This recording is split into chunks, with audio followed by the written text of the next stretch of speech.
can't you at least stay here till you find another job? Hey, you're going to be late for your first day of work, Ted. What is this rush all of a sudden?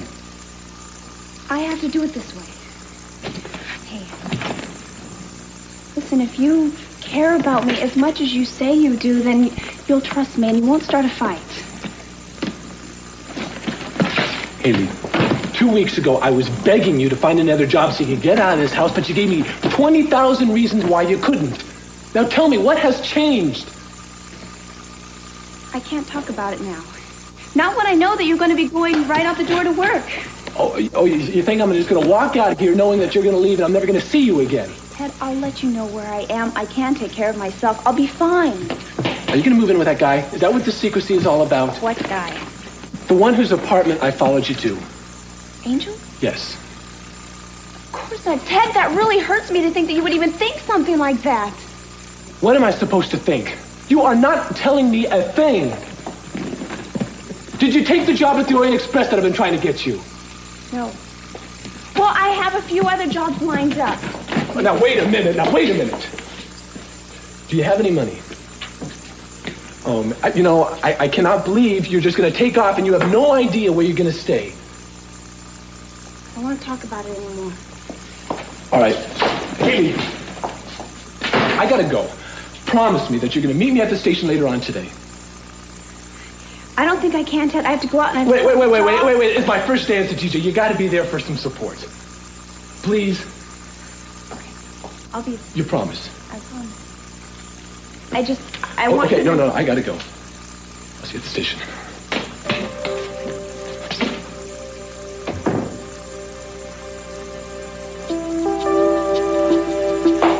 Damn it, C.C. Capwell. Were you listening? He fired you, didn't he? Why, He didn't fire me. I quit. Quit? Why? I don't have to answer to you anymore, Gina. I don't want you in my life ever again. Hayley. I mean it. Why are you talking to me like this?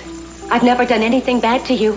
You wouldn't even know Ted Capwell if it weren't for me. And because of you, I'm terrified every day that he's going to find out you're my aunt.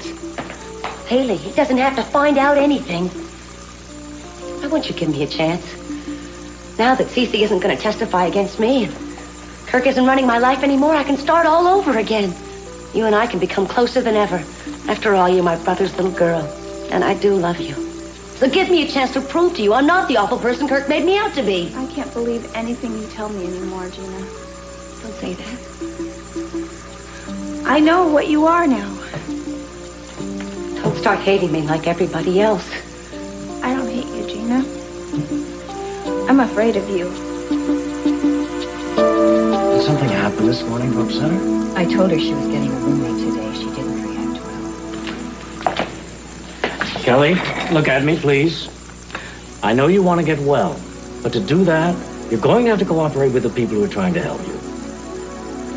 We believe that making friends is an important step towards health. That's why we insist that all of our guests have roommates. Now, you wouldn't want to be treated any differently from the others, would you?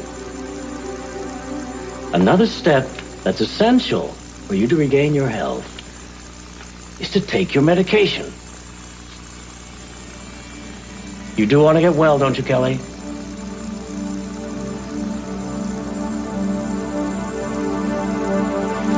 That's a good girl.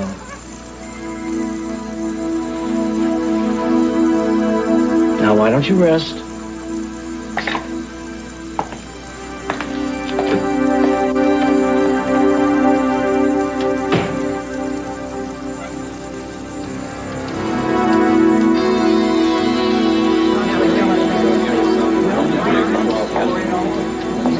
I don't know. Maybe it isn't such a bad thing after all.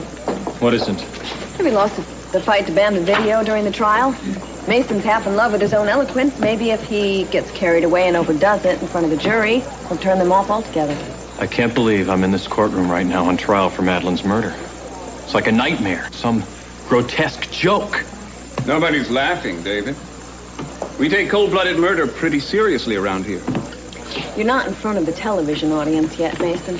You know, I just thought I'd give you one last chance to enter a plea of guilty before the judge throws out the first ball. Why don't you head on back to left field where you came from? It's just as well. My opening remarks are brilliant. I'd hate to have to scrap them.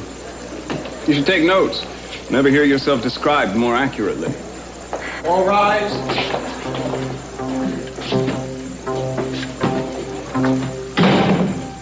The Superior Court of the State of California, in and for the City and County of Santa Barbara, is now in session. The people of the State of California plaintiff versus David Nelson Laurent defendant. Action number 48788. David Nelson Laurent is accused by the people by this information of a crime of felony committed as I can't go in that courtroom with the man who killed my sister, Pearl. I'm afraid of him. willfully and with Laurent can't hurt you. Pearl, what if he's found innocent somehow? I'm afraid of what he might do to me. I don't understand what happened to her other roommate. All I know is the orderly said Alice became violent, almost hysterical. Kelly, go to the conference room, please. Well, something our roommate said must have triggered it. Well, I have Hennessy in isolation and Alice here, but we'll have to watch her very closely for more signs that she might be dangerous to herself or to others. That patient shouldn't be roaming the halls. I'd better check on him. Nurse, that patient is exactly where I want him to be. I don't understand that. His name is Dr. Justin Moore, and he thinks I don't know that he sneaked into the hospital. Sneak in? However, I have every intention of making his visit with us a truly memorable one. My job is to present you with the facts in this case, the physical evidence and the testimony that will help you to arrive at your verdict. Well, they're easily understood. Fact, Madeleine Laurent died at the hands of another. She died a slow, horrible death. The medical examiner will testify to that. Fact, the accused, her husband, repeatedly lied to cover up his presence at the scene of the crime at the very hour of the assault on her. The state will prove that Mr. Laurent made 2 visits to that bungalow, one the day before the murder and a second, unexpected one, on the fatal day. Fact, Madeleine Laurent was planning to divorce her husband, thereby excluding him from the possibility of inheriting her substantial estate, an estate which conservative estimates put in the tens of millions. Now, there are other truths in this case that only Madeleine could tell us of, were she alive today. What her real feelings were for this man to whom she was married but planning to divorce. What she thought when she looked up and saw him returning unexpectedly to the bungalow that day.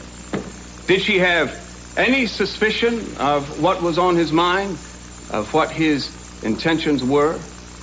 That this man with whom she had shared her life, whom she had helped and supported emotionally, socially, and financially, was about to bludgeon her with a hammer and leave her in that bungalow to die. That when he finally ran out of there, it would be with her blood on his hands.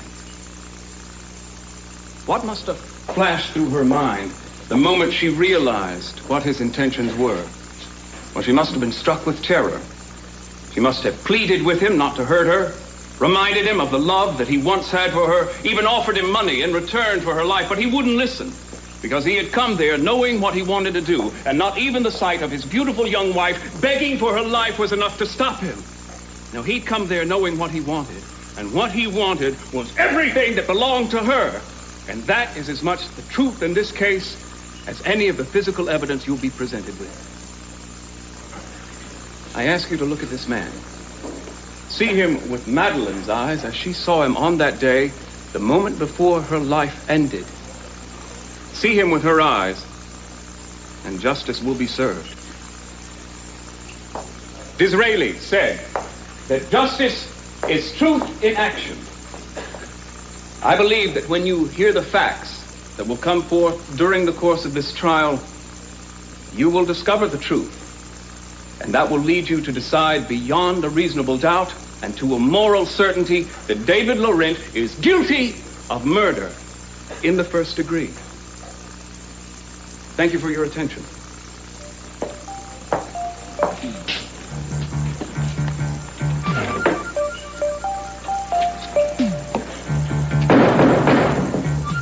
There'll be a 10-minute recess. This stop haggling about the case, huh? Oh, boy, you really look tired. Why don't you try to take a nappy? I can't take a nap right now. Pearl, I keep having these really bad dreams about David and Madeline. I keep seeing David in the bungalow with the hammer. Pearl, I'm scared. Hey, repeat after me.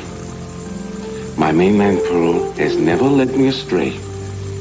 When he says that he's gonna look out for me and make sure that no harm ever comes to me, I know he ain't just whistling Dixie through his head. Now, press the rewind and let's hear it back again. Не помню точно. Можешь, в общем. Мне не о чем беспокоиться, потому что ты всегда рядом. Не забывай об этом. Спасибо. К сожалению, мне надо лететь обратно в суд. Хорошо, если надо. Не хочу, но надо. Отдохни и постарайся заснуть. Это приказ.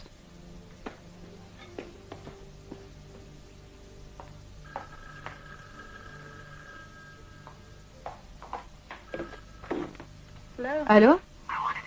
Мне нужна Кортни Кэпвелл. Я Кортни. Я знаю, кто убил вашу сестру. Он хотел денег. Кто? Дэвид? Это Дэвид? Если хотите знать, кто он, приходите в отель Clermont Arms, комната 314.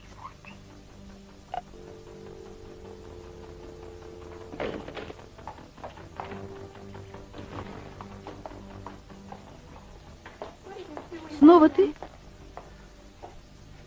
Хейли, я не могу так оставить тебя.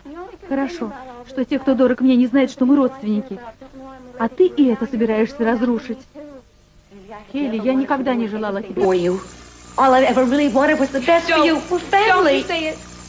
Don't you dare say that. Family, I'll tell you what family means to you. Lying to people. Cheating, stealing from them, and if you don't get what you want, you end up killing them. Look at what the Capwells have tried to do to me. Gina, if they've done anything to you, you deserve it. You're only saying that because you're angry. Once you get a chance to think about it. Not anymore. You are a stranger to me now. I am so sorry I came to Santa Barbara, and I feel foolish to think that you can be my friend and help me just because you're... Hello, Ted. Ted, is it time for me to be at the studio? No, not at all. I just had to come back and pick up my clipboard. What the heck are you doing here, Gina? I just came by to see how poor Kelly was doing, and Miss Benson wasn't able to tell me very much. She couldn't help me. I don't think anybody can help you. And this family business, Gina, is none of your business anymore, so I think it's best you leave right now. Ed, I'm surprised at you. I can't believe you couldn't find it in your heart to be more charitable with me. Right? But I just want you to know one thing. I'm not the same person that did all those terrible things to you and caused your family so much pain. I've changed. Well, I'm glad for your sake. Now, please leave. All right. I'm going. I understand. Bye.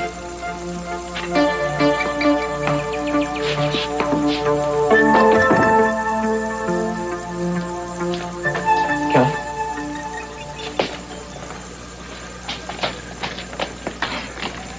Do you know me? I'm not sure. Maybe. Give it time, it'll come back.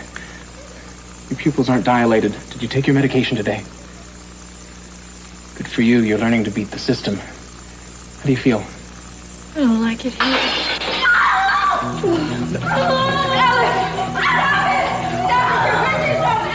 Остановись, Элис!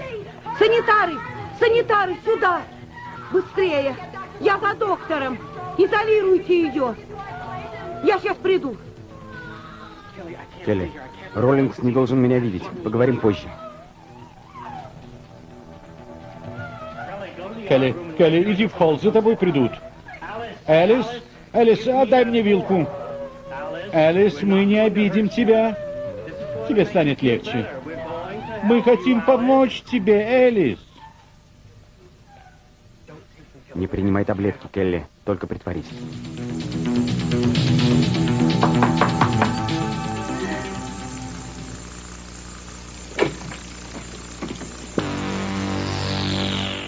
Вы Шейла Карлайл? Да. Что вам угодно? Значит, Мадлен была права насчет вас и Дэвида. Кто вы, черт возьми? Сестра Мадлен.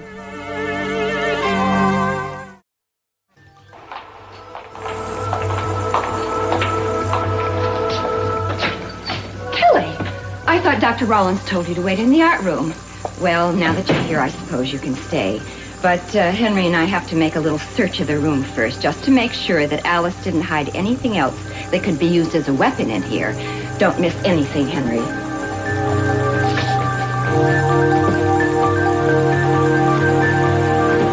Facts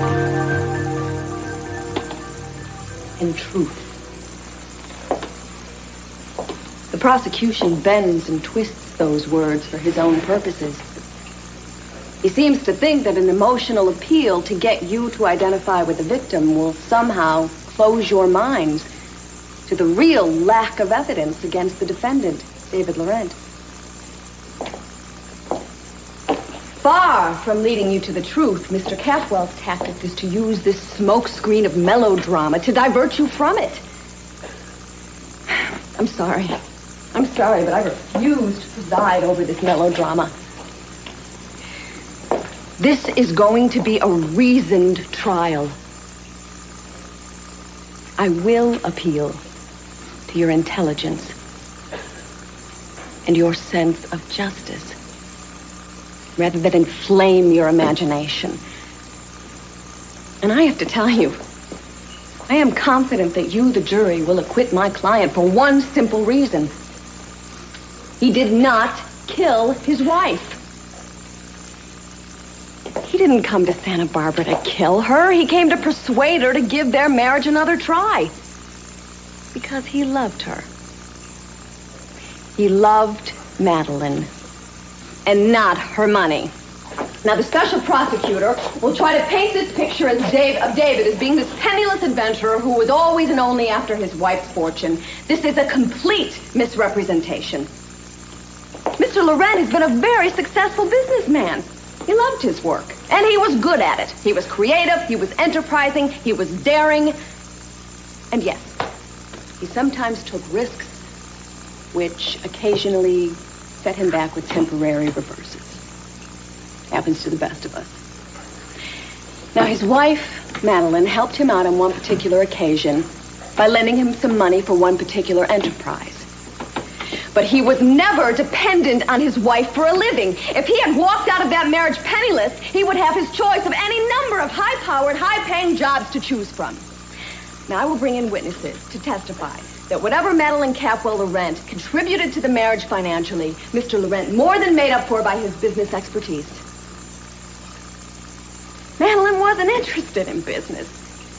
She gladly left the exhilaration and the headache of it to her husband because theirs was an equal partnership in value, both given and received.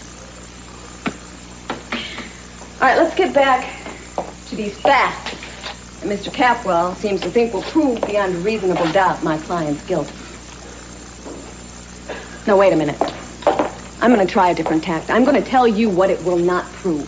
It will not prove that David came to Santa Barbara to kill his wife. It will not prove that he was there in the bungalow at the time of the attack. And above all, there is no evidence. The evidence will not show that there was any real motive. So you see, the state's motive for murder is no motive at all. I'd like you to do something for me, if you will. I would like you to look once again at David Laurent. But this time with no one's eyes but your own. Please don't cloud your vision with Mr. Capwell's fantasies, because we are here to search for the real truth.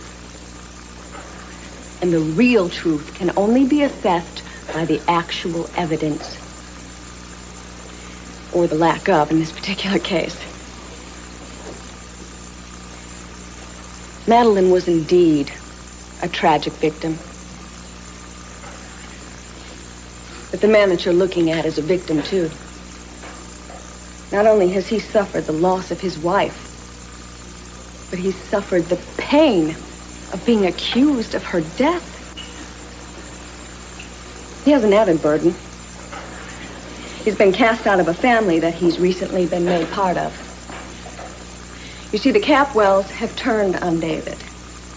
They've pitted their wealth, their influence, and their powerful connections against him.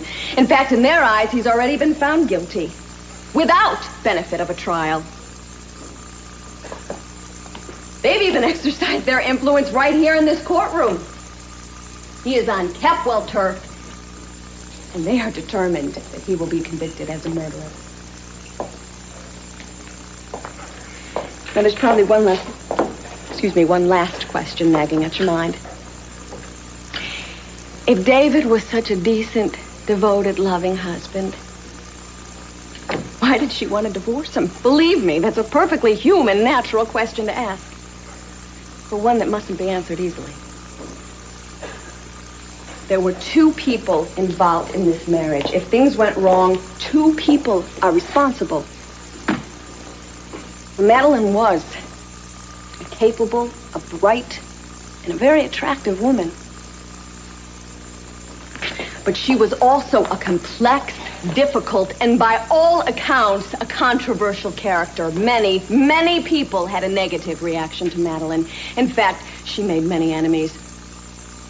I intend to prove that someone else besides her husband could have killed Madeline. I will indeed prove that someone else had the means, the motive, and the opportunity to kill her. Now, you alone can bring that person to justice. But first, justice needs to be done right here in this courtroom. Now, you can't bring Madeline back to life. And you certainly can't compensate her husband his loss and his pain. But you can restore to an innocent man just some measure of a human, normal life. You can bring him justice by bringing in a verdict of not guilty. Thank you.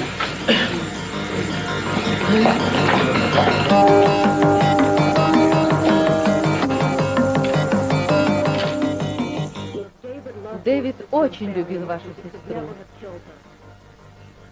Он не мог убить ее и никогда не обманывал, по крайней мере, со мной. Он отличный парень. Если бы он был настойчивее, я бы не устояла. Но между нами ничего не было.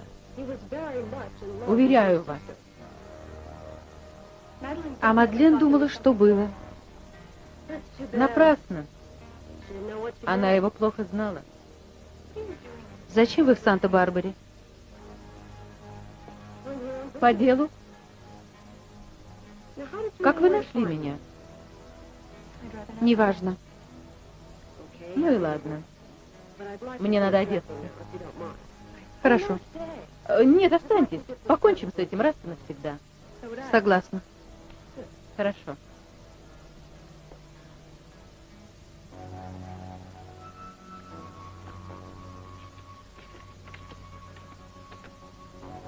Дорогой Дэвид, сожги, когда прочтешь.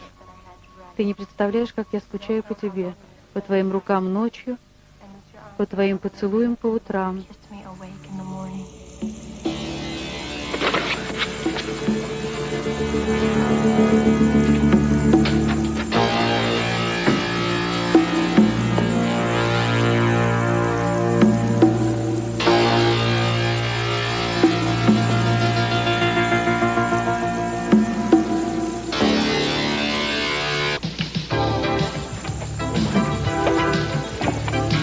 Your sign-on? Yeah. I can't believe you're writing it out. Are you afraid you'll forget your own name? As a matter of fact, yes. So please, just leave me alone. In fact, why don't you just go on home and listen to it on the radio, please? If it's slip what remains of your mind, I still work here, even if I'm not on the radio. Besides, I wouldn't miss your debut. You want to learn something, huh? Well, I'm flattered. Don't be. I'm sure you're gonna hyperventilate. And I'll be there to step in without missing a beat. Hi, everybody. This is Ted Capwell, and this is Jane Wilson on KUSB, your all-campus radio with great platter and great patter. I'm not giving up, Steve. If you mess up, I'm the first one in line. Jane, you should have been first in line. I mean, you did have a much better audition than myself. You are a liar. You don't believe me? Oh, sure I believe it. But I just don't believe you do. Look, be warned. I will not rest until this station has as many women as men. Good. I'm glad. You know, I've got a friend that's coming over here later on today. In fact, you met her. She was over here yesterday with me. She'd be perfect for the secretarial job. Oh, is she your girlfriend? No, she's just a friend who needs a job. Tell her she better apply someplace else. The station manager's all but promised me he's going to hire a man. My conscience will not stand aside and let another woman be turned into a slave. Эй, милочка, не пришьешь ли мне пуговицы? Джейн, по-моему, это немного унизительно для женщины признавать, что их можно превратить в рабынь. Это зависит от их позиции. Женщины расположены к этому. Их надо защищать. Они самих себя защитить не могут. Так какая позиция у твоей подружки? Она не то чтобы агрессивна, нет. Она скромная, но она не допустит, чтобы ею помыкали. У нее есть характер. Она студентка? Сейчас нет. А у нее есть опыт работы секретаршей? Нет, но у нее была работа. В конторе, в магазине? Нет, она недавно в городе взялась за первую попавшуюся работу. Так что она делает? Она домохозяйка. У кого? У меня. У тебя? Да. Так ты хочешь протащить в секретарше свою горничную? Интересно. Да. And would you say, Inspector Castillo, that it was the accused's special brand of cigarettes found at the scene of the crime that led you to suspect that he might be something other than a devoted, bereaved husband? Objection, Your Honor. There's not a shred of evidence that my client has been anything other than a once devoted, now bereaved husband. Just because Mr. Capwell says it's true doesn't make it so. Objection sustained. Counsel, let's not get off on the wrong footing with this witness. Yes, Your Honor. Inspector Castillo, when you confronted the accused with this evidence, did he then admit that he had been in Santa Barbara and in that bungalow? No, he continued to deny it. Well, when did he finally change his story? When I told him I had an eyewitness who claimed to have seen him in town the day before his wife died. Mm-hmm. And this was only the first in a whole string of lies that he told you, was it not? Objection, Your Honor. Counsel is characterizing testimony that's already elicited. He's also anticipating the witness's future remarks. We ask the court to admonish Mr. Capwell to refrain from any more of these leading, suggestive, and otherwise prejudicial remarks. Mr. Capwell, you're out of order. I'll withdraw the question, Your Honor. Inspector Castillo, did you have any further conversations with Mr. Laurent regarding his wife's death? Yes, I did. And during the course of these, did any other inconsistencies turn up? Yes. Would you tell us what they were? Well, he stated at the beginning that he had no idea his wife wanted a divorce. Then he said that she had indeed told him she wanted one when he first came to town. Uh-huh. Go on. Well, he told me then that he'd gone back east until he was notified of the crime. He claimed he'd been working at home with the phone off the hook and checking with his secretary periodically. Later, he admitted that he'd actually flown back to Santa Barbara and was in town the day Mrs. Laurent was attacked. Anything else? Yes, I found a pair of cufflinks in his suitcase. And since all of his shirts had buttons, I asked him if he was missing a shirt. He denied that. It was only later, after traces of his wife's blood and tissue were found on those cufflinks, that he decided to tell us where to find the shirt he had been wearing that day. It was exactly where he said it would be. And what condition was the shirt in? There was blood on it. It was the same type as Madeleine Laurent's. Quiet.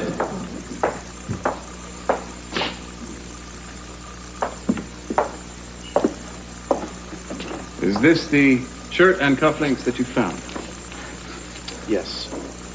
Your Honor, I would like to submit this as Exhibits 13 and 14, respectively. Inspector Castillo, did David Laurent tell you why there was blood on his shirt? Well, he told me he'd found his wife lying on the floor, bleeding, that he tried to revive her, that he believed she was dead, and then he ran out. Mm-hmm. Well, at least the part about running out can be substantiated. I will produce an eyewitness who will testify that he saw the accused fleeing the scene of the crime only moments after the medical examiner estimates that Madeleine suffered brain damage. I object to the use of the word fleeing. The prosecutor is again coloring the evidence in advance of the jury hearing it. Also, the medical examiner only estimated the time of the attack. So for the counsel to say that my client left moments after is once again misleading and once again prejudicial. Mr. Capwell, you're out of order. I apologize, Your Honor. I'll refrain from discussing my eyewitness until after I've called them to the stand. One last question, Inspector Castillo. In your professional opinion, were David Laurent's actions those of a guilty man? Objection. Now, I've warned you, Mr. Capwell. I'm sorry, Your Honor. It won't happen again. I have no further questions for this witness. Your examination, Miss Wainwright.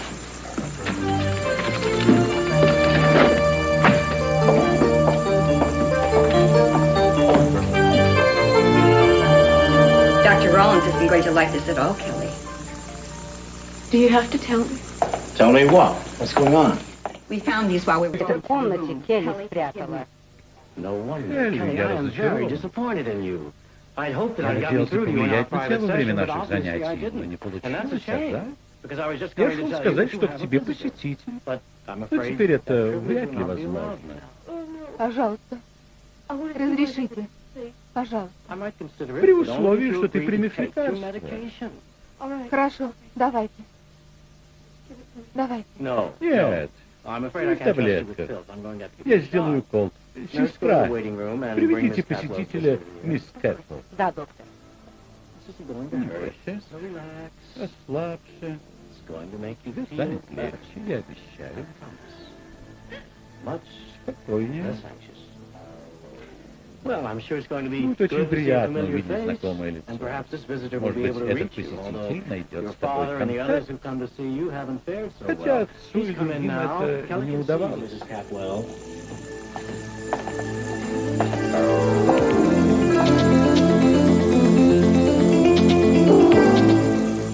All right, let's get back to the shirt that was found. Inspector, could you tell us again how Mr. Laurent described the events that led up to his hiding it?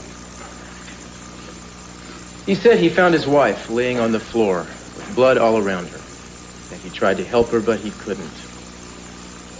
When he realized there was blood on his own shirt, he panicked, he said, afraid that someone would walk in, see him there, jump to the conclusion that he had killed his wife.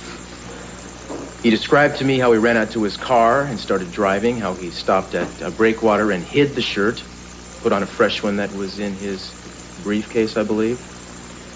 And then he said he went to the airport. I see.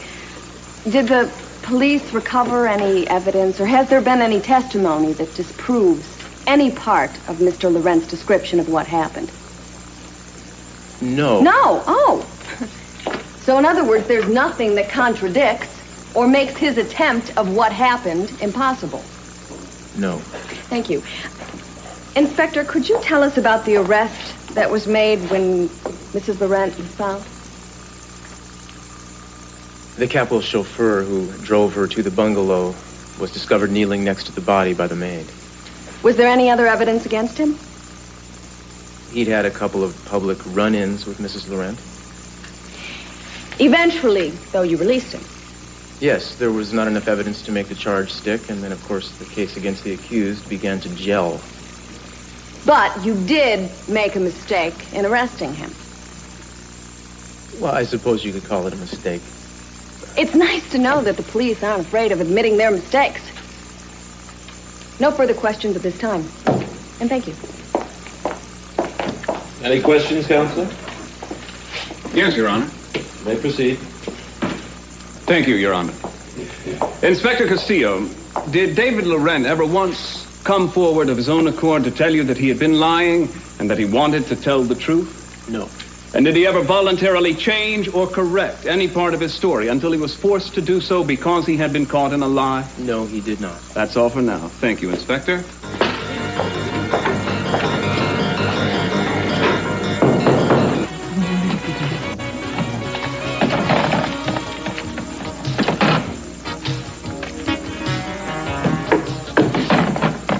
Any complaining phone calls yet, dear?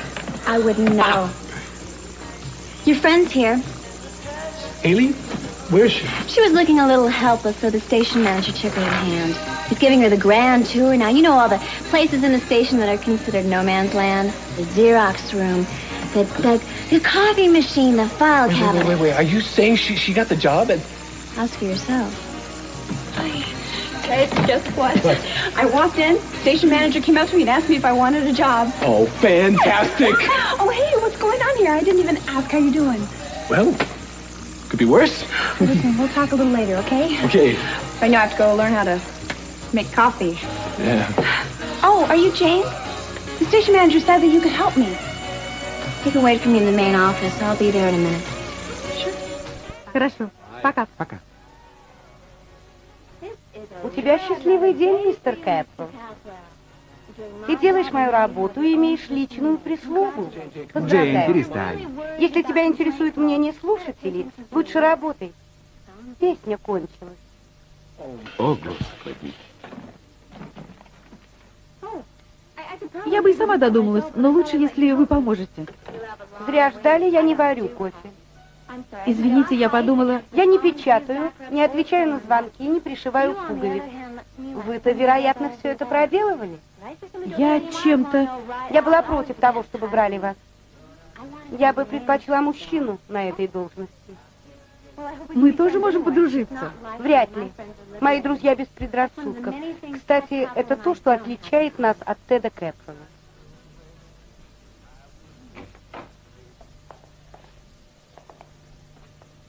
Как она сейчас? Она подавлена и сбита с толку. Она чувствует вину за смерть Дилана Хартли.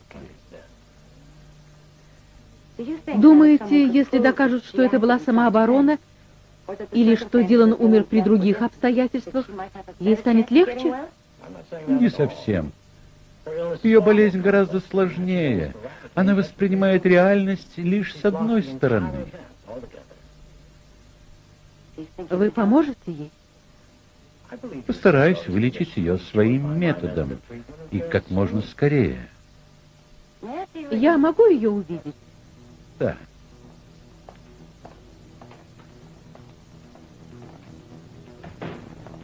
Келли, ты узнаешь меня? Это я, Джина. Посмотри на меня, Келли. Последний раз мы были вместе в отеле Кэпвелла. Ты помнишь Дилана? Пистолет. Я подняла его с пола, а потом потеряла, когда попала в аварию на машине Иден. Ты, наверное, и не знаешь ничего. Так вот, я вернулась и нашла его. Ты что-нибудь помнишь о той ночи?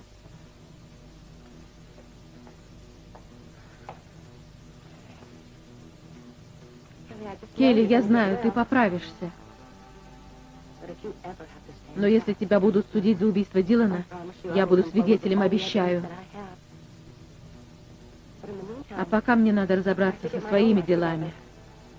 Иначе я не смогу помочь тебе. Врач сказал, что правда для тебя не имеет значения.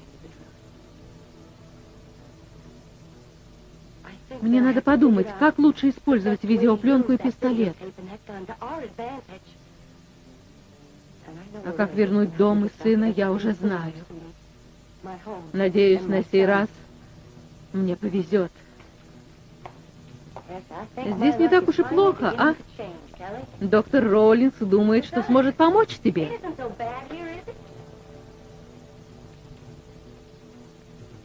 А пока ты больна, мои сведения бесполезны. Я хочу, чтобы ты поправилась. Чем скорее будет суд, тем скорее я верну то, что хочу тебе. Я помогу тебе, Келли. Верь мне.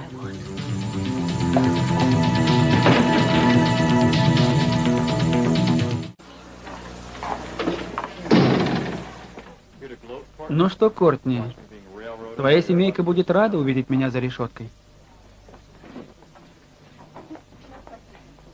Мейсон. Тебе бы понравилась сегодняшняя процедура.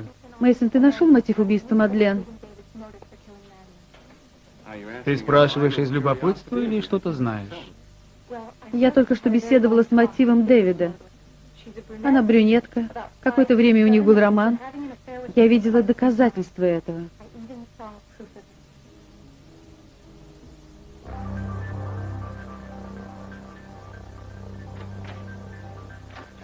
Было так сложно добраться сюда, много машин. Келли, если ты притворяешься, как я сказал, то можно сделать перерыв. Мы одни. Келли, ты выпила и... Черт! Не уходи, пожалуйста. Это я, Джастин. Постарайся остаться здесь, Келли. Ты должна бороться. Мы должны выработать свою стратегию. Иначе они оставят тебя тут навсегда. Келли.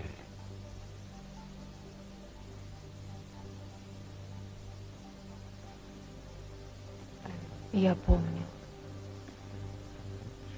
Конечно. Ты помнишь, я был там в коридоре. Келли, не исчезай. Я тебя очень прошу. Так не пойдет. Келли, я должен вытащить тебя отсюда. Я должен это сделать.